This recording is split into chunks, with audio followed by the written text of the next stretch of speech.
ఆదికాండము 10వ అధ్యాయము 1-13 వచనాలు.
ప్రభావం స్తోత్రాలు కొన్ని నిమిషాలు వాక్యం ధ్యానిస్తుండగా పరిశుద్ధాత్మగా మీ కార్యం జరిగించి మీరు మధ్య నుండి మీ మాటలు మీ స్వరం వినిపించి ఘనతమైన ప్రభావం మీరు పొందుకోమని యేసయ్య పరిశుద్ధుని అక్కడ ప్రార్థించుకుంటున్నాం. ఇక్కడ చదివినటువంటి లేఖనంలో మనం లోతు గురించి చూస్తున్నాం. లోతు యొక్క అజాగ్రత్త జీవితాన్ని గురించి మాట్లాడాలనుకుంటున్నా. లోతు మనకు పరిచయమే. ఎందుకంటే తేరా అనగా అబ్రహాం యొక్క తండ్రి తేరాకు 3 కుమారులు. వారు ఎవరంటే అబ్రహాము, నాహోరు, తర్వాత ఆరాను. వీళ్ళ 3 కుమారులు కనుక ఆరాను యొక్క కుమారుడే లోతు అనగా అబ్రహాం యొక్క తమ్ముని కుమారుడు. కనుక ఇక్కడ చూసినట్లయితే జాగ్రత్తని దేవుడు అబ్రహాముని పిలిచాడు. 12వ అధ్యాయం మనం తినవసరం కానీ 1 వచనం చూసినట్లయితే దేవుడు అబ్రహాముని పిలిచాడు ఆయన వెంబడించుకొని. ఇక్కడ దేవుడు అబ్రహాముని పిలిచాడు కనుక అబ్రహాము దేవుని యొక్క పిలుపుని అందుకొని ఆ పిలుపుకు విధేయుడై ఆయన దేవుని వెంబడించడానికి తన యొక్క ప్రయాణాన్ని ప్రారంభించాడు. ఆయన ఒక ఊరు నుండి తన ప్రయాణాన్ని ప్రారంభించాడు. ఆయనతో పాటు ఇప్పుడు ఎవరు వెళ్తున్నారు? అబ్రహాంతో ఆయన భార్య సేరా, తర్వాత అంతేకాకుండా వాళ్ళ తండ్రి తేరా, ఆ తర్వాత లోతు, ఇదంతా కలిసి ప్రయాణం వెళ్తున్నారు. అది దేవుని చిత్తం, దేవుని ప్రణాళిక కాదు. ఎందుకంటే పిలిచింది అబ్రహాం కనుక అబ్రహాం దేవుని చూసి వెంబడిస్తున్నాడు, కానీ లోతు అబ్రహాం చూసి వెంబడిస్తున్నాడు. కారణం ఏంటంటే అబ్రహాంకు పిల్లలు లేదు, కానీ చాలా ఆస్తిపరుడు, ధనవంతుడని బైబిల్లో రాయబడింది. ఆ రోజుల్లో చాలా ఆస్తి కలిగిన వ్యక్తి, వెండి బంగారులు ఉన్నవి, దాసరాలు ఉన్నారు, ఆ తర్వాత మరి మేకలు ఉన్నవి, ఆ తర్వాత చాలా ఆస్తిపరుడు కనుక మరి లోతు కూడా చాలా ఆస్తిపరుడే. కానీ మరి అబ్రహామును చూసి ఆయన వెంబడిస్తున్నాడు. చూడండి, ఇక్కడ చూపులు ఇద్దరు వేరువేరుగా ఉన్నాయి. అబ్రహాము దేవుని చూసి వెంబడిస్తున్నాడు, లోతు అబ్రహాం చూసి వెంబడిస్తున్నాడు. కనుక అబ్రహాం ఇక్కడ మనకు ఒక దృశ్యం ఏంటంటే అబ్రహాం ఒక ఆత్మీయుడిగా, దేవునికి భయపడే వ్యక్తిగా, దేవుని యందు భయభక్తులు కలిగిన వ్యక్తిగా చూస్తున్నాం. కానీ లోతు ఎలా ఉన్నాడంటే లోతు ఒక శరీర సంబంధమైన వ్యక్తిగా ఆశిస్తూ ఏదో ఒకటి పొందుకోవాలనే ఉద్దేశంతో వెంబడిస్తున్నాడు.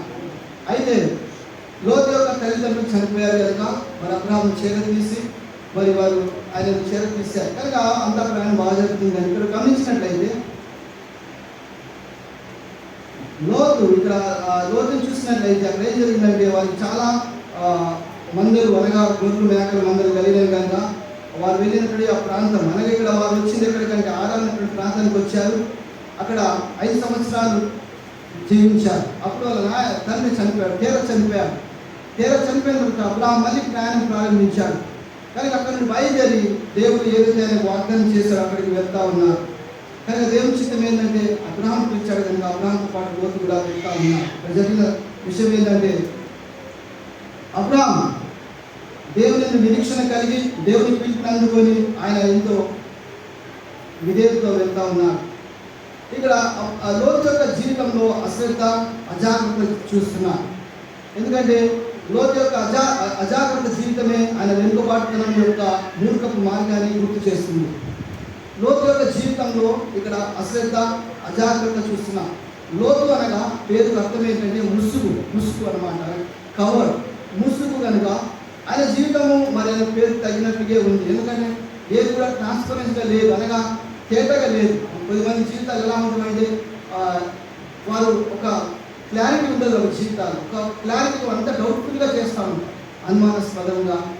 అవును కదా, అలా చేస్తాం. అది సరైనది కాదు. కనుక ఏదైనప్పటికీ ఆయన పేర్లు కాదు. కానీ ఇక్కడ చెప్పేది, ఇక్కడ లోతు యొక్క అజాగ్రత్త జీవితం ఏం చేసినా ఆయన వెనుకబట్టడం చేసింది, దిగజారడానికి గురి దారి మార్గం ఏర్పరిచింది కనుక ఆయన మూర్ఖ మార్గాన్ని గుర్తు చేస్తుంది. ఇక్కడ మన ముగ్గురు వ్యక్తులను చూడవచ్చు. అబ్రహాం చూస్తున్నాం, దానికి కింది వచనాలు చదివినట్లయితే అబ్రహాం ఉన్నాడు, ఆయన ఆత్మీయ సంబంధిగా చూస్తున్నాం. లోతు శరీర సంబంధిగా, ఆయన భార్య, లోతు యొక్క భార్య భౌతిక ఈ లోక సంబంధిగా మనం చూడవచ్చు.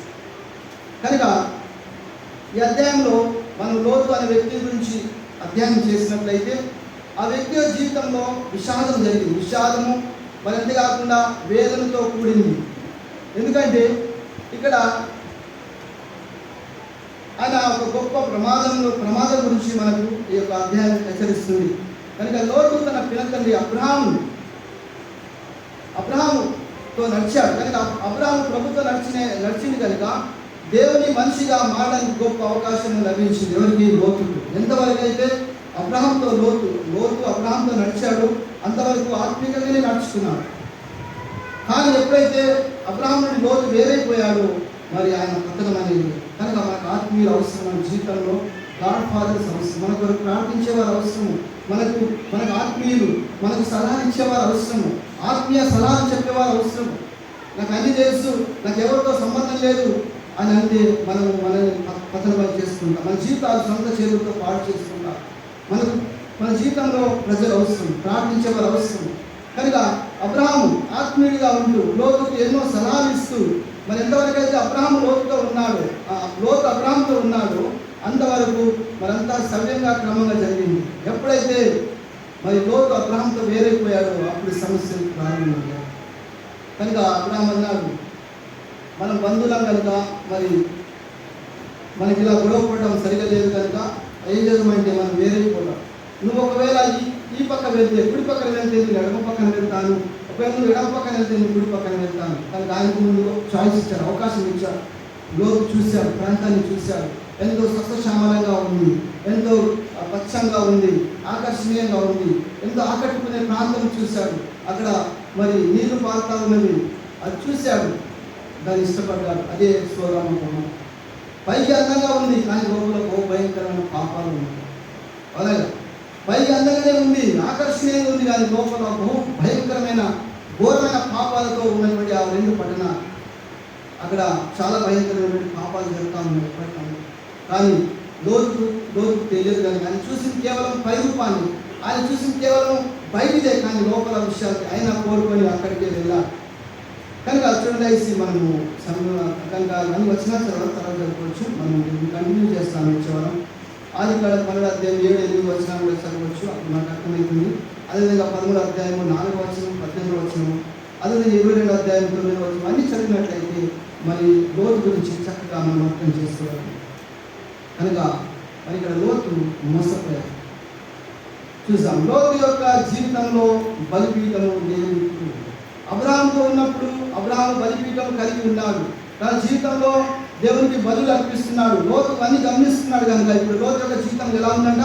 బలిపీఠాలు లేవు కాబట్టి అతడు కామము తర్కిక మార్గాన్ని ఎంచుకున్నాడు. చూడండి, కన్నెత్తి చూచెను, మునుపు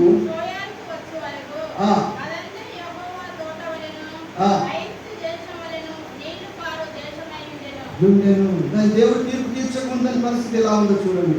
కనుక లోతు యొక్క జీవితంలో బలిపీఠాలు లేవు కాబట్టి అతడు కామకు తర్కిక మార్గాన్ని ఎంచుకున్నట్టుగా మనం చూస్తున్నాం. నిజమే. కనుక ఇక్కడ నేను ఒక మాట చూసిన బలిపీఠం గురించి చూసినట్లయితే బైబిల్లో బలిపీఠం దేనికి సాదృశ్యంగా ఉందంటే ఇక్కడ బలిపీఠం దాని యొక్క ప్రాముఖ్యత బైబిల్లో రాయబడ్డది. ఒక బలిపీఠం ఎల్లప్పుడూ సమర్పణ స్థలానికి సూచిస్తుంది. బలిపీఠం మీద ఏం ఇస్తారు?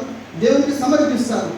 పశువులు కానీ బలులు అర్పిస్తారు. కనుక బలిపీఠము దేనికి సాదృశ్యంగా ఉంది? సమర్పణ స్థలానికి సూచిస్తుంది. రెండో చూసినట్లయితే ఒక బలిపీఠము దేవుని బల్ల మరియు సమర్పించబడే త్యాగానికి మరియు బహుమతుల కోసం ఒక పవిత్రమైన స్థలంగా మనం చూస్తున్నాం.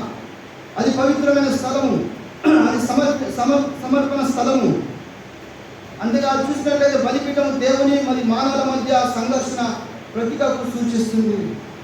ఎక్కడైతే మానవుడు దేవునితో కలిసే స్థలం అని. కనుక లోతు యొక్క జీవితంలో బలిపీఠం దేవుడు, ఎందుకంటే ఆయన వెళ్ళిన ప్రాంతం అలాంటిది. చూడండి ఎంత వ్యత్యాసం ఉంది. లోతు ఎన్నుకున్నటువంటి ప్రాంతం కానీ ఆయన వెళ్ళిన ప్రాంతం సొదొమ గొమొర్రా. అక్కడ ప్రజలు వేరు, అక్కడ ఉన్నటువంటి వారి యొక్క కల్చర్ వేరు, ఇక్కడ ప్రాంతం వేరు. కానీ అదే పరిస్థితి దానియేలు ఆయన స్నేహితులకు కూడా ఎదురైంది. అది బబులోను దేశంలో కొనుక్కోబడ్డప్పుడు అక్కడ ఏం చూస్తున్నాం? వారు మారుతున్నటువంటి లోకంలో మారని దేవుని బిడ్డలుగా జీవించారు. ఈరోజు మనకి ఇచ్చే పెద్ద సాకి ఏంటంటే మేమున్న ప్రాంతం అలాంటిది. వాళ్ళు మమ్మల్ని ప్రార్థన చేసుకోవడానికి అవకాశం ఇవ్వరు. గట్టిగా బైబిల్ చదువుకోవద్దు అంటారు, గట్టిగా పాటలు పాడొద్దు అంటారు. ఆ తర్వాత మా యొక్క బిల్డింగ్లకు చాలామంది రావద్దు అంటారు, ప్రార్థనలు చేయొద్దు అంటారు. నా ఫస్ట్ ఏంటంటే ఓకే, ఆ బిల్డింగ్ కాదు, వేరే ఇంట్లోకి వెళ్ళండి, మీకు అనుకూలమైన ఇంట్లో ఉండండి, మరి అనుకూల ఇంటిని ఎన్నుకోనండి. అంతేగాని మనము వారి ఒత్తిళ్లకు లోను కాదు. ఇక్కడ చూసినట్లయితే లోతు వారి ఒత్తిళ్లకు లోనైపోయారు. ఏమైందంటే మరి ఆయన బలిపీఠాన్ని ఆయన జీవితంలో కోల్పోయారు. కనుక ఈ యొక్క బలిపీఠం ఇంకా దేవుని యొక్క సన్నిధికి సాదృశ్యంగా ఉంటుంది. ఆయన దేవుని యొక్క సముఖములకు సూచనగా ఉంటుంది. కనుక మన జీవితంలో ఇలాంటి బలిపీఠాలు కోల్పోయినట్లయితే, దేవునితో సావాసాన్ని కోల్పోయినట్లయితే మనం పతనం అయిపోతాం, నాశనం అయిపోతాం. మీరు చూసారా, ఒబేదులో ఇంట్లో వాళ్ళు ఏం చేశారు? మందసం పెట్టారు. ఎన్ని రోజులు? 3 నెలలు. దేవుడు ఎంత ఆశ్రయించాడు చూడండి. దేవుని యొక్క సన్నిధి, దేవుని యొక్క ఆయన యొక్క కనుదృష్టి, దేవుని యొక్క సావాసం ఆయన కలిగి ఉన్నారు. కనుక 3 నెలల్లో దేవుడు ఎంతో ఆశ్రయించాడు, దీవించాడు. కనుక అప్పుడు దావీదు ఆ విషయాన్ని తెలుసుకున్నా. కనుక మన జీవితంలో కూడా మనము జ్ఞాపకం ఉంచుకోవాలి ఏంటంటే లోతు వలె అలాంటి గొప్ప అవకాశాన్ని మనం కోల్పోకూడదు. ఇక్కడ ఆయన కోల్పోయారు, ఆయన బలిపీఠాన్ని కోల్పోయారు. బలిపీఠాలు లేవు కనుక ఆయన జీవితంలో ఏమైందంటే కామకు తరికపు ఆ యొక్క మార్గాన్ని ఏర్పరుచుకున్నారు. ఇంకా రెండో చూసినట్లయితే ఇక్కడ మనం చూస్తున్నాం ఏంటంటే రెండో విషయము, లోతు మరి ఏం జరిగిందంటే లోతు ఏం చేశాడంటే లోతు యొక్క జీవితంలో బలిపీఠాలు లేదు కనుక కాబట్టి అతడు కనీస ప్రతిఘటన మార్గాన్ని కూడా ఎంచుకున్నాడు. కనుక ఒక రిస్ట్రిక్షన్ లేదు, ఒక క్రమశిక్షణ లేని జీవితం. అందుకే ఇక్కడ మనం గమనించినట్లయితే మూడవదిగా మరి లోతుగా జీవితం లేదు, ఏది లేదు, బలిపీఠం లేదు కానీ కాబట్టి అతడు వదులుగా ఉండే పరిమితిని ఎంచుకున్నాడు. అనగా కట్టు, నియమము, నిర్బంధన లేని మార్గాన్ని ఎంచుకున్నాడు. Loose life. కనుక మనం ఎక్కడున్నా మనం దేవుని బిడ్డలని క్రైస్తవులుగా ఉండాలి. మీరు ఇంట్లో ఉన్నా, పనిలో ఉన్నా, వేరే ప్రాంతాలు ఉన్నా మీరు క్రైస్తవులుగానే ఉండాలి. కనుక మనము డబుల్ స్టాండర్డ్ మెయింటైన్ చేయకూడదు. ఇక్కడ అదే చూస్తున్నాం ఏంటంటే ఇక్కడ ఆయన ఏం చేశాడంటే ఒక కట్టు, నియమము లేదా ఒక నిర్బంధన లేని మార్గాన్ని ఎంచుకున్నాడు. ఫ్రీడమ్, స్వేచ్ఛ కావాలి. పిల్లలు తల్లిదండ్రులు వేరైపోయిన తర్వాత వాళ్ళు అనుకుంటారు, అబ్బాయి ఇప్పుడు మేము ఎంతో స్వేచ్ఛగా ఉన్నాం, మేము ఎంతో స్వతంత్రంగా ఉన్నాం, మా నిర్ణయాలు, మా జీవితాలు, మా ఇష్టాలు అనుకుంటాం. కానీ కొన్నిసార్లు మంచిదే, కానీ కొన్నిసార్లు తప్పులు లేచినప్పుడు జీవితాలు పాడైపోతాయి, వారి జీవితంలో మళ్ళీ తిరిగి కోల్పోలేదు. అందుకే తల్లిదండ్రుల యొక్క ఆశీర్వాదము, ప్రార్థన కావాలి, పాస్టర్ల యొక్క ప్రార్థన కావాలి, ఆ పెద్దల యొక్క సలహాలు కావాలి. ఇవన్నీ కూడా మన జీవితంలో అవసరమే. అందుకే పెద్దల మాట శ్రద్ధ మూట లాంటివి. కానీ ఇక్కడ ఇప్పుడు లోతుకు చెప్పేవారు ఎవరు లేరు. లోతు అన్ని నిర్ణయాలు తీసుకుంటున్నారు. ఆయన యవనస్తుడు కాదు, మంచి వయసు కలిగిన వాడే, 2 కుమార్తెలు ఉన్నారు, మరి వారు కూడా ఎదిగిన వారే. అలాంటి ఒక మధ్య వయసు ఉన్నటువంటి వ్యక్తి కానీ ఇప్పుడు ఏం చేస్తున్నట్టు ఆయన జీవితంలో కట్టు లేదు, ఒక నియమం లేదు, ఒక క్రమశిక్షణ లేదు, ఒక నిబంధన లేదు. ఎందుకంటే ఆయన జీవితంలో బలిపీఠాలు లేవు కనుక ఆయన తనకి ఇష్టం వచ్చిన జీవితాన్ని ఆయన జీవిస్తున్నారు. మనం ప్రభావితం కాకూడదు. మన ప్రాంతాన్ని బట్టి, ప్రదేశాన్ని బట్టి, ప్రజల్ని బట్టి ప్రభావితం చెందకూడదు. లోకము సంఘంలోకి తీసుకురాకూడదు, సంఘాన్ని లోకంలోకి తీసుకెళ్ళాలి. మనం చూస్తాం, కొన్ని మందిని చూస్తుంటాం, లోకంలో ఏం జరుగుతుందో సంఘంలోకి వచ్చేస్తుంది నెక్స్ట్ ఒక వారం లోపల. ఎందుకంటే లోకం అలా చేస్తుంది కనుక తప్పేమిటి? ఇంత ప్రశ్న, తప్పేమిటి కనుక అందుకు ఒక వ్యక్తి విధంగా అన్నాడు, ఒక ఓడ సముద్రంలో ప్రయాణిస్తూ ఉంటుంది. అది ఎంతవరకు క్షేమంగా ప్రయాణిస్తుందంటే, ఓడ సముద్రంలో నీటిపైన ప్రయాణం చేస్తుంది కనుక దానికి ఏ డోకా లేదు, అది క్షేమంగా తన గమ్యస్థానానికి చేరుకుంటుంది. ఎప్పుడైతే ఆ ఓడలోకి ఒక రంధ్రం పడి నీళ్ళు లోపలికి రావడం ప్రారంభిస్తుందో అప్పుడు దాని గ్యారెంటీ లేదు, ఎప్పుడైనా ఎక్కడైనా మునిగిపోవచ్చు. అదేవిధంగా దేవుడు సంఘాన్ని లోకంలో పెట్టాడు. కానీ ఎప్పుడైతే లోకం అనేది సంఘంలోకి వచ్చినప్పుడు సంఘం చెడిపోతుంది.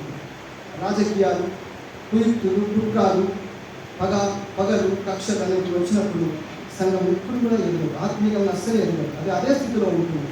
10 అయినా 20, 30, 40, 50 సంవత్సరాలైనా మనం అట్లాగే ఉంటాం. మన జీవితంలో ఏ మార్పు, ఎందుకంటే మనము రాజకీయాలు చేసినట్లయితే మనం పతనమైపోతాం. అందుకని ఈరోజు ఇక్కడ 3 విషయాలు నేర్చుకునే రోజు యొక్క భక్తి మరియు శ్రద్ధ జీవితం బలీనంగా ఉన్నది కనుక, ఆయన యొక్క జీవితంలో బలిపీఠాలు లేవు కనుక మరింత ఎన్ని నష్టాలు జరిగాయి, ఎన్ని విషయాలు ఆయన కోరుతారు చూడండి. ఆయన యొక్క కోరుకోవడమే, ఆయన యొక్క నిర్ణయమే, ఆయన ఎంచుకోవడం కూడా సరైనది కాదు. కనుక మనం చూసిందల్లా బంగారం కాదు, పచ్చిగా కనబడేదంతా బంగారం కాదు. మనం మోసపోతాం, కొన్నిసార్లు మోసపోతాం. ఈ లోకంలో మనం ఆకట్టుకునేటివి, ఆకర్షించేవి చాలా ఉన్నాయి. త్వరగా ఆకర్షితులం అయిపోతాం, త్వరగా ఆకట్టుపడతాం, కానీ చివరికి మనమే నష్టపోతాం. కనుక ఆయన జీవితంలో బలిపీఠాలు లేవు కాబట్టి అతడు కామపు తార్కిక మార్గాన్ని ఎంచుకున్నాడు. రెండో చూస్తే ఏంటంటే, ఆయన యొక్క జీవితంలో బలిపీఠం లేనందున ఇక్కడ మనం చూస్తున్నది ఏంటంటే, ఆయన కనీస ప్రతిఘటన మార్గాన్ని ఎంచుకున్నాడు. అంతేకాకుండా మరి ఆయన జీవితంలో బలిపీఠం లేనందున అతను ఏం చేస్తాడంట, అతడు మరి వదులుగా ఉండే పరిమితం ఎంచుకున్నాడు. అందుగా ఒక కట్టు లేదు, ఒక నియమం లేదు, ఒక నిబంధన లేదు, ఒక క్రమశిక్షణ లేదు, ఒక నిర్బంధం లేని జీవితాన్ని మార్గాన్ని ఎంచుకున్నాడు. కనుక నిజమే అబ్రహాముతో ఎంతకాలం ఆయన నడిచాడు అంతవరకు అన్ని సవ్యంగా జరిగాయి. ఎప్పుడైతే అబ్రహాముతో వేరైపోయాడో మరి అప్పుడే సమస్యలు వచ్చాయి. కనుక ఆత్మ శరీరం అనగా ఆత్మ శరీరం ఎప్పుడు కలిసి అనగా ఎప్పుడు వాదమే, వాటికి ఎప్పుడు జరుగుతూనే ఉంటుంది. కానీ కుటుంబంలో ఒక ఇద్దరు రక్షింపడినట్లయితే పరిస్థితి ఎలా ఉంటుంది ఊహించవచ్చు. అనగా ఎంత భయంకరంగా ఉంటుంది, ఎప్పుడు అల్లరి, గొడవలు, సమాధానం, శాంతి ఉండదు. ఎందుకంటే ఒక ఇద్దరేమో చర్చికి వెళ్తా అంటే మరొక ఇద్దరేమో చర్చికి వెళ్ళదు.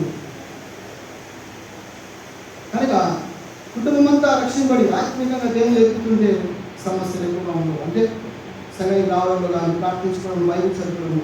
కనుక కుటుంబ సభ్యులు ఇద్దరు రక్షింపడినట్లయితే ఎప్పుడు ఆత్మ శరీరానికి ఏ విధంగా పోరాటం ఉంటుందో అదేవిధంగా ఆత్మీయతకు అదేవిధంగా మరి యొక్క లోకానికి పోరాటం జరుగుతూ ఉంటుంది.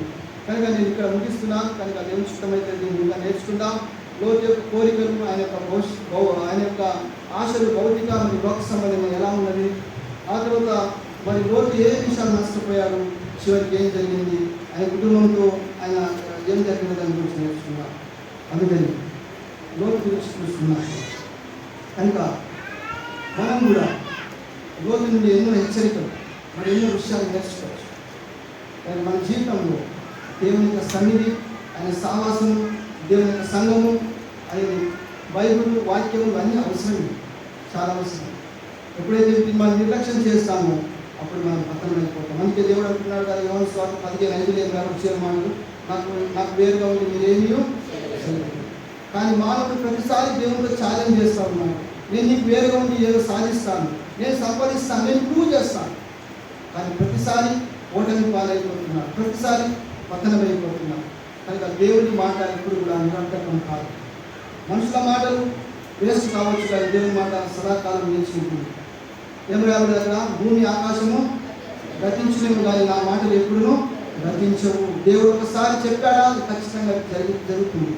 కనుక దేవుడు కొద్ది మాటలు దీవించి ఆశ్రయించుకుంటాం.